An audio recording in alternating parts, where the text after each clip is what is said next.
ગરુડ ને બોલે છે, ગરુડ અને દ્વારકાના નગરની બહાર 2 કિલોમીટર દૂર મૂકી દેશે અને સુદામા હળવેળવે હાલે છે. નગરના દરવાજે આવે છે. બધા દેવી દેવતાઓ જેવા નરનારીઓ ગોમતીમાં નાવા જતા હતા.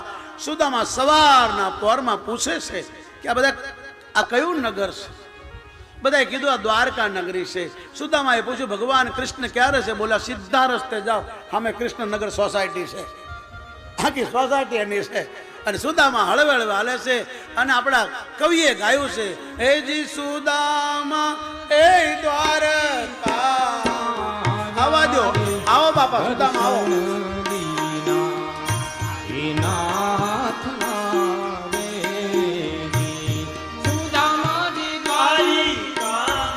ઓ કનૈયા કનૈયા એ ભગવાન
જ્યારે સુદામા દ્વારકામાં પ્રવેશ કરે છે, દ્વારપાળોને રોકે છે.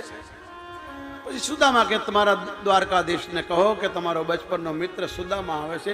શ્રીમદ ભાગવતની કથા જ્યારે હોય છે ત્યારે સુદામાનું ચરિત્ર અદ્ભુત હોય છે. પણ સુદામાનું પાત્ર આવ્યું છે તો આપણે ભગવાનને કૃષ્ણને યાદ કરીએ, દ્વારકાધીશને પ્રાર્થના કરીએ કે સુદામા જેવું આપણામાં વ્રત અને ભક્તિ અને શક્તિ અને વ્રત સત્ય બોલવાનું આચરણ આપણામાં આવે. એટલા માટે